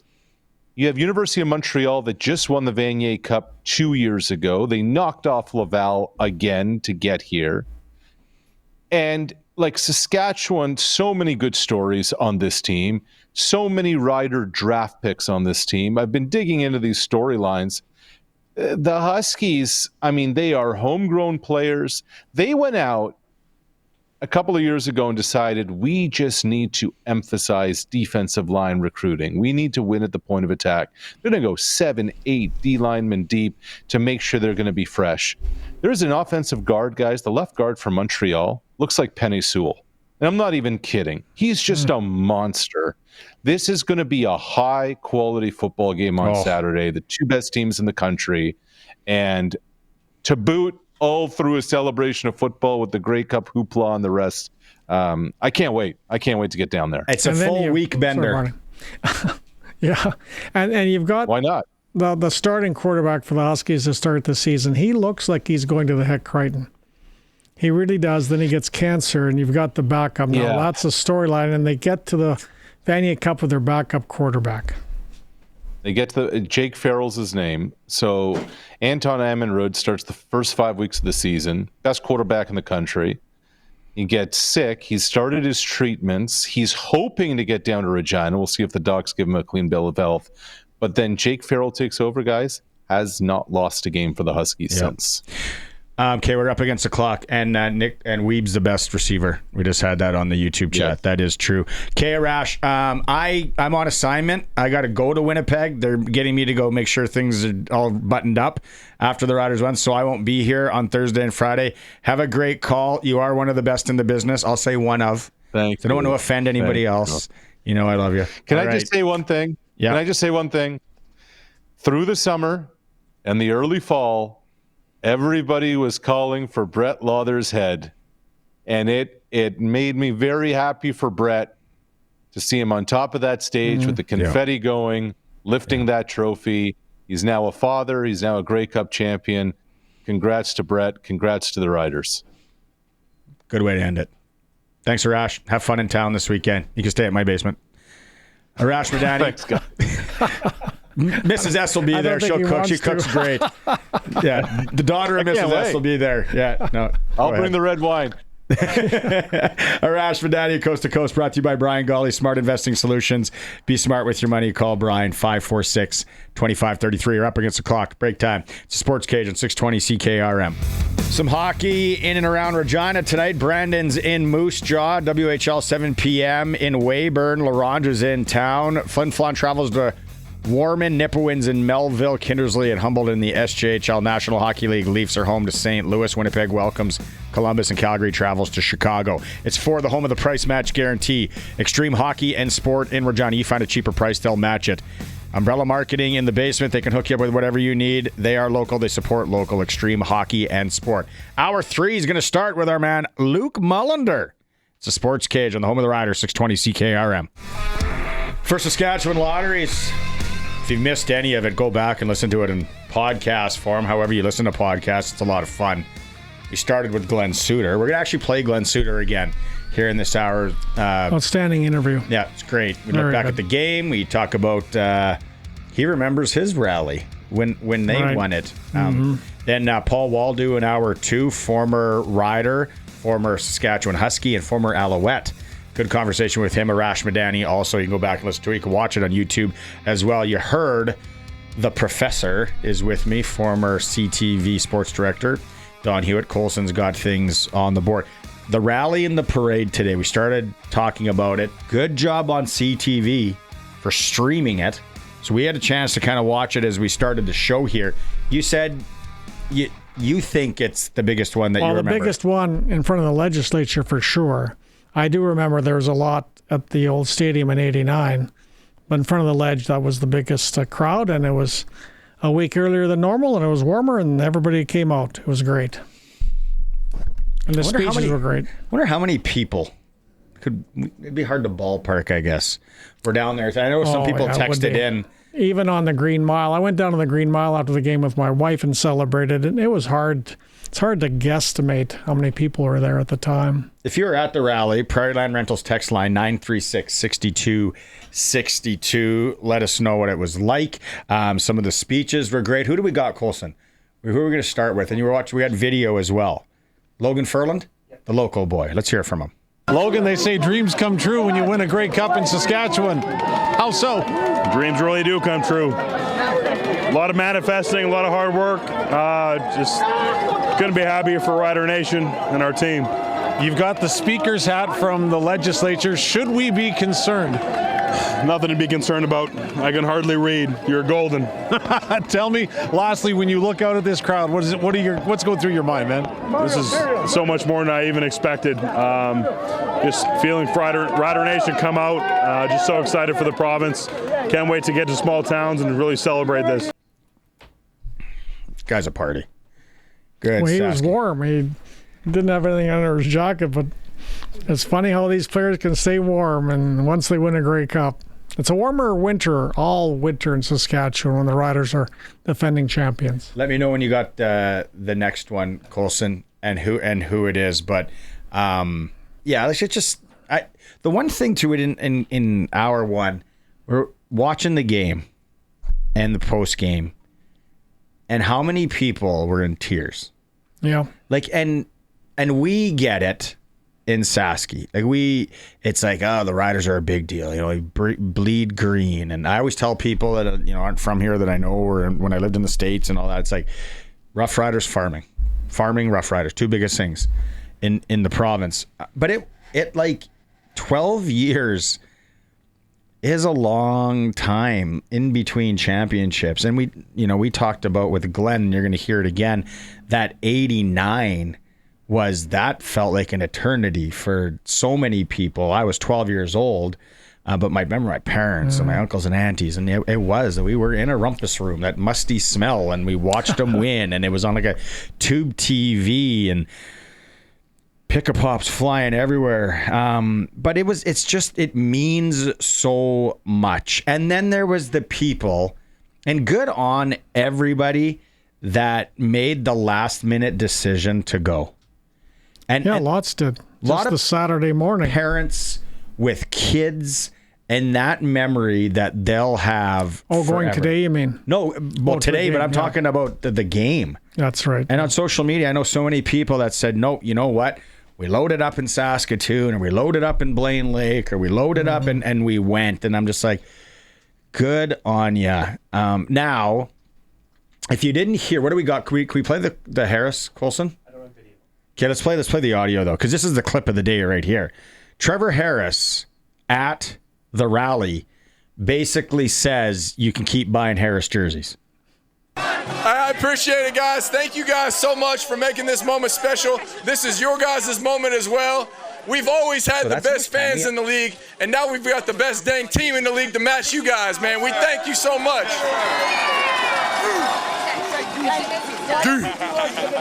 And it's been awesome. This is our 5th title, but something we've never done is go back-to-back.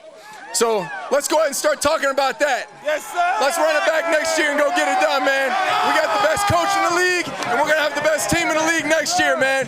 We love y'all, and this is for Rider Nation. It's our time.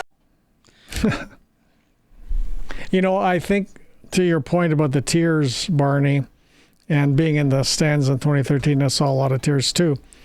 And there's a lot of former Saskatchewanians that live across the country. They would understand if you're born and raised in Saskatchewan. But I think the only people that understand the whole dynamic and understand the emotion of the Roughriders winning a Grey Cup are people from Saskatchewan.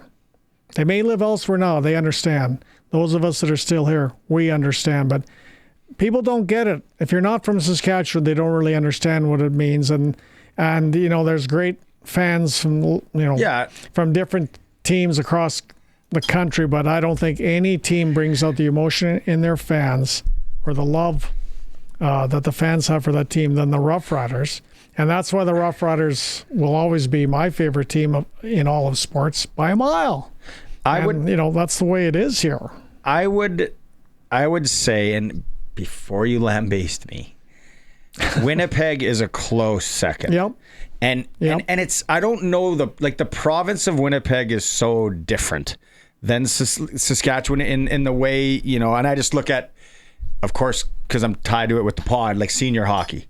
Like you got senior hockey from Meadow Lake down to the U.S. border, and then border to border, right? Like it's just people you can get around. In Winnipeg, you get north of the Paw, maybe. Like it's almost not even that north of Winnipeg, and you got a lot of werewolves, and you're by yourself. It's just, but the Winnipeg fan base, I would say is right there with the Riders as far as passion goes. And then the third would have been, like, remember the old Edmonton Eskimos, now Edmonton Elks?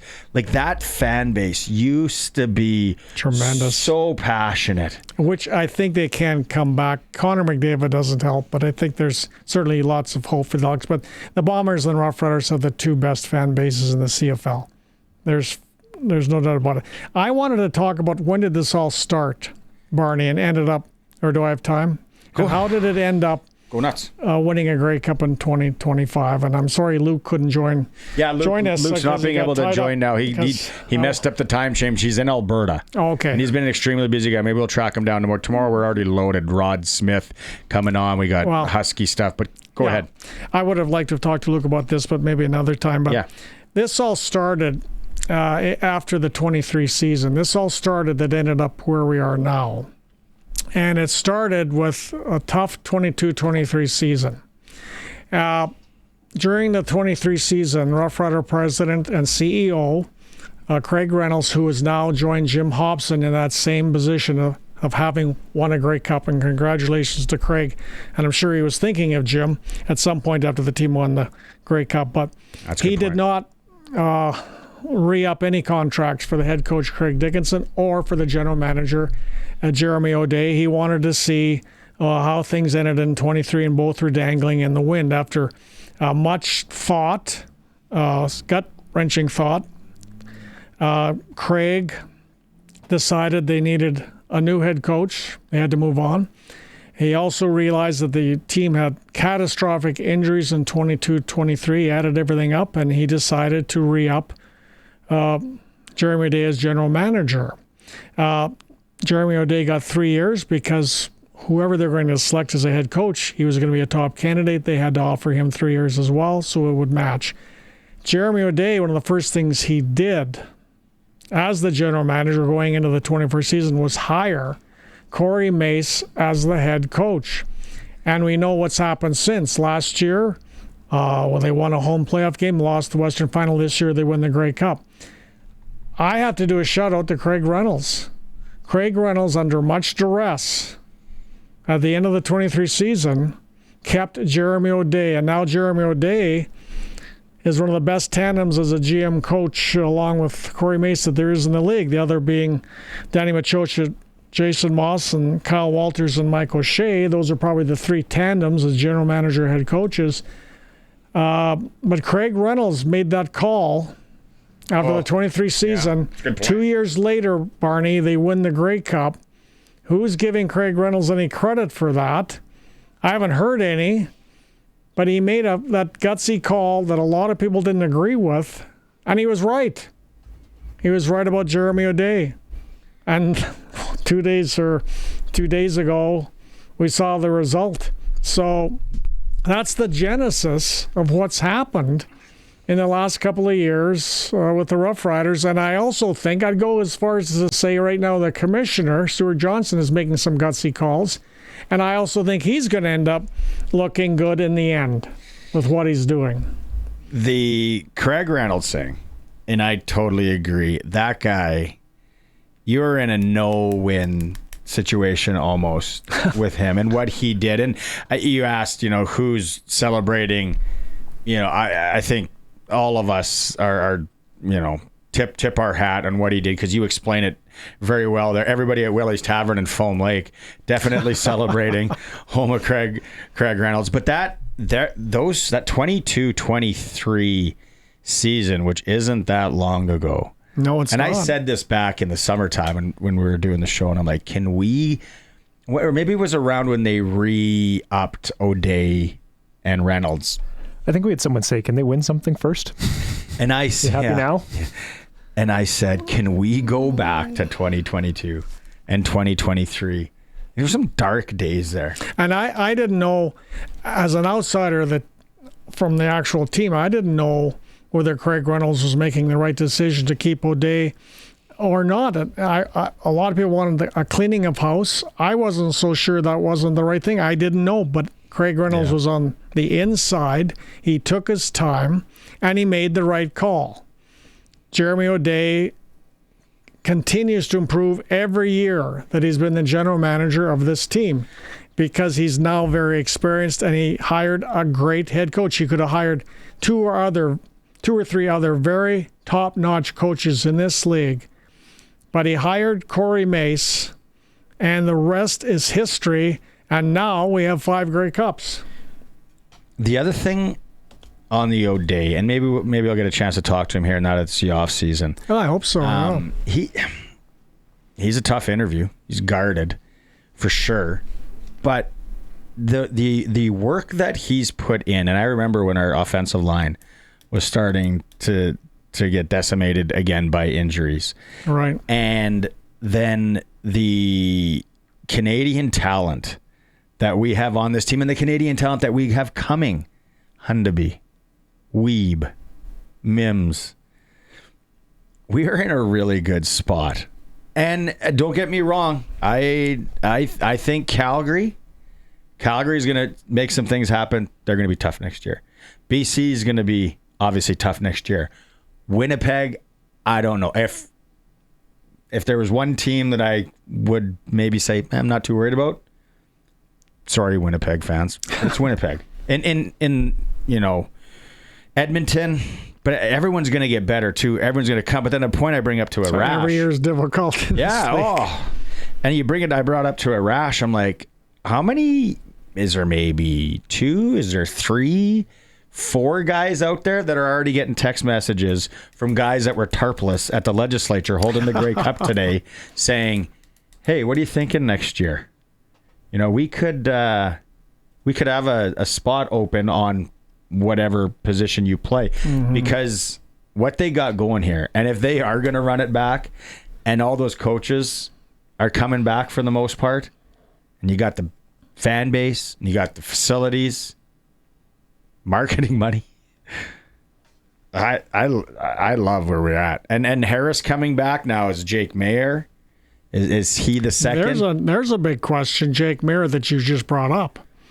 That'll be interesting to see what O'Day and Mace are going to do together, because they work so well together. That's what I like. Where's Trey Ford ending up? I think wasn't it Farhan that said on the air he thought that Edmonton was going to release him? I think it was Farhan or Dave Naylor. I think it was Farhan. Doesn't fit the same mold as at all of Harris. The other thing I like about Jeremy O'Day, if I could say this, Barney, is he's a team builder. He doesn't have a big ego. Like he brought in a coach that's going to get a lot of attention. Just he's so charismatic. Like, who's more charismatic than Corey Mace? And that didn't bother Jeremy O'Day in the least. He likes to build a team, work within a team, and that's what he did as a player as well. I remember asking Wes Cates, who does our pre- and post-game shows, about Jeremy O'Day when Craig hadn't decided whether to bring him back or not after the 23 season. And Wes Cates said definitely. You could see that where he was going even when he was a player. You could just see that this is the role for him. Another individual that said they got to keep O'Day after 23 was Al Ford, who had a lot of experience as a general manager, and he said O'Day is great. He's going to be a great general manager. And guess who made the first tackle in the 2025 Grey Cup game? The very first tackle on the Montreal kickoff return, Jackson Ford. Al Ford's grandson makes the first tackle in the Grey Cup game. Wasn't that wonderful? That was so cool. All right, let's go to break. There's a lot. Hey, it's great. That's great. I love the Genesis thing. That's so good. Where did this all start? And you know, Reynolds is maybe he's got a reprieve here for the next few months, but then the Kooks are going to come back, and it's gonna happen. It's going to be a real interesting off season. It's a Sports Cage. We're streaming through our YouTube channel at sportscage.com. There is some hockey in and around the area tonight in Moose Jaw, 7 p.m. Brandon Wheat Kings in town. SJ tonight in Melville. Nipawin steps in. Kindersley's in Humboldt. Flin Flon's in Warman, and down the road in Weyburn, LaRange's in town. Some U15 AA action at the Ritchie, 7:45. Monarchs hosting Swift Current. National Hockey League Canadian teams. Maple Leafs home to St. Louis. Winnipeg welcomes Columbus, and the Calgary Flames are in Chicago at 7:30. Sports Ticker is for Regina Steelcraft Doors. Made in Western Canada for Western Canada. Winter is around the corner. If you need a new garage door, Regina Steelcraft Doors. All right, Pump Jack's Cathedral Trivia coming up. $50. We're playing for $50. If you lose, you still get lunch at Pump Jack's Cathedral. So start calling now. The question is going to be based around Saskatchewan Roughriders and the Grey Cup. 936-6262 if you want to play Pump Jack's Cathedral Trivia. We're going to Sales first. Marcus Sales at the rally today. Here, this one's a good one. Marcus, you made the first of 3 interceptions for your team. How long ago does that seem? Man, it seems like a real long ago now, because all this is taking over my whole mind. But this is such a great event, man. Regina's are the best fans in the world. Did you know what you were in for today in the parade? I definitely knew it was going to be something like this. I mean, you can tell. I mean, this is a special event. I didn't know it was going to be this many people and all this support, but, man, you can tell how much love there is in the city. Now, how much inspiration is there to let's run it back? Oh, man. That's our motivation every single year. I mean, every single game we feel like we should win. So, you know, I'm going to be on my P's and Q's when I come back, and, you know, they're going to put this team together. That's definitely going to be our focus. Very cool seeing you enjoying this with your family. Keep doing it. Yeah, thank you so much. I appreciate you. Wonderful. And what a game he had. What do you think about him? Well, we saw the 3 big plays he made. 3 mammoth plays, including the biggest play of the game. What's going through his head? Well, I would think that the general manager, Jeremy O'Day, and the head coach want him back. They actually got a bargain on him at one point when BC let him go. They got a bargain. But like I said, they'll try. We'll see. There's some players are going to get raises, and they're going to have to make some tough calls. So that's why Jeremy O'Day he doesn't have a 11-month a year job. He's got an everyday 365 days a year job, Jeremy O'Day, and he'll be busy. He'll be very busy. That's a guy that was let go by BC, and it was, you know, where's my career at? And the Riders say, hey, come run with us. Another and 2 great years decision. later, and you win a great. So maybe he'd be like, you know what, you guys took a chance on me. I still want to play another year. My family, wife's giving me the green light to go play again. Let's run it back. All right, Pump Jacks Cathedral trivia time. It's time for SportsCage Trivia for Pump Jacks. Great food, cold local draft, and a place that feels like home. All right, Braden from Moose Jaw on the line. Braden, you there? Yeah, you betcha. Braden, where'd you watch the game, Braden? I was down in Cornack watching the game. Right on. Good party or what? Yeah. Right on. Party one. Okay, you ready to go on this? You're playing for $50 at Pump Jacks Cathedral Trivia. Ready. Okay. You're going to have 10 seconds. What do these 3 Saskatchewan Roughriders have in common when it comes to the Grey Cup? Tommy Stevens, Corey Sheets, G. Roy Simon. You have 10 seconds. They all won a Grey Cup with the Riders. Think again. They all have something else in common. Tommy Stevens, so think on Sunday. What does he do? Corey Sheets and G. Roy Simon. They all did this in the Grey Cup. They all scored a touchdown? 2 touchdowns. The only Rough Riders to ever score 2 touchdowns in the Grey Cup. That's all right, Braden. Colson's going to take your info. You got free lunch at Pump Jacks Cathedral on us. It's quite. When you look back, and I was trying to think, I'm like, Fairholm in '89, Nelgard, and it was like, yeah, G. Roy Simon though. Speaking of guys that were a good move to bring in 13. Well, it's funny because I thought Jeremy Day had outstanding off seasons last year and the year before. I also thought he had pretty good off seasons in 22-23 and things didn't work out because half the players he brought in got injured. But just how this team was built over the last couple of years in particular was so impressive. The winters were so impressive. And us Rider fans will do, we'll be following along very carefully with yourself as well, Barney, on SportsCage and Dave Thomas. Oh, by the way, Dave Thomas and Luke did a great job in Winnipeg, I would say. Oh, yeah. Congratulations to both of those 2 gentlemen. But every move will be so watched this year in particular because they won the Grey Cup. And how much of this team can they bring back and who do they want to bring back? Who's their priorities? There'll be lots of talk on SportsCage about all of that with yourself, Barney. Okay, we got to get the sprinkle of the day for Sports Select, sportselect.com. Now you can go online, make your picks, generate your QR code, and then just show up. You're a Lotto Spot retailer, and there you go. Must be 18 plus to play.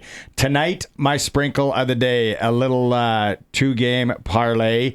I'm taking the Winnipeg Jets at home, 170 on the pro line, and I'm going to take a tie in the Calgary-Chicago game. I'm thinking this one's going to go to overtime, paying $3.70. So there's my sprinkle of the day for Sports Select. Do you know your sports? Play Sports Select. Get cash in hand. Bet on the original. Must be 18 plus to play. SportsSelect.com. It's the Sports Cage. We're streaming through our YouTube channel at SportsCage.com.